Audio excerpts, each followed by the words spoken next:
Улсын хурлын дарга уучрал тэргүүтээ Улсын хурал засгийн газрын гишүүдийн бүрэлдэхүүн Тархан Уул аймгийн Дархан хотод ажиллаж байна.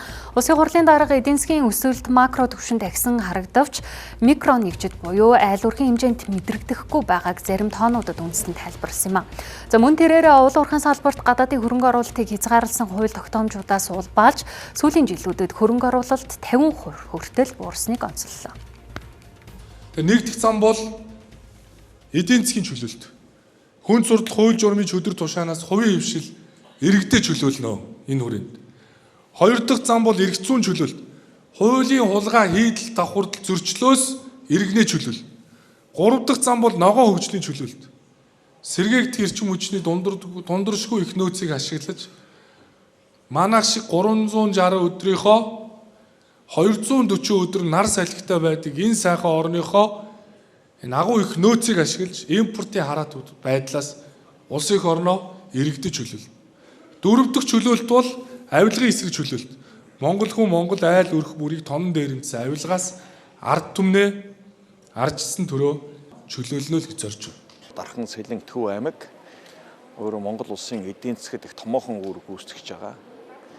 Нэгдүгээр газар тариалангийн гол үйлдвэрлэл, гол сүүний үйлдвэрлэл, ган боловсруулах том үйлдвэр зохицол барих асуудал мэдээд авах чиглэлээр ажиллалаа. Саяхан улсын их хурлаас батлан гаргасан одоо Евразийн худалдааны төр гэрээг амлиулах одоо хамгийн гол бүс нутаг гэж ингэж үзэж байгаа. Нүрсний экспортын хэмжээ 10 сая тонноор буурахад улсын засгийн орлого 730 тэрбум төгрөгөөр багасдаг нь Монголын эдийн засаг уулуурхаагаас хамаарлагын гол илэрхийлэл юм а. Уулуурхайн салбарт гадаадын хөрөнгө оруулалтыг хязгаарласан хууль тогтоомжуудаас улбаалж сүүлийн жилүүдэд хөрөнгө оруулалт 50 хүртэл хувиар буурсан байна. Тиймээс хаврын чуулганаар хөрөнгө оруулагчдад ээлтэй эрх зүйн орчны шинжилгээг эхлүүлнэ гэдгээ улсын хурлын дарга хэллээ. Залуу хүний хувьд болохоор одоо би багийн дараагаар ажиллаж байгаа. Тэгээд манай багт нэг 5000 гаруй иргэн 2900-аад өрх байна.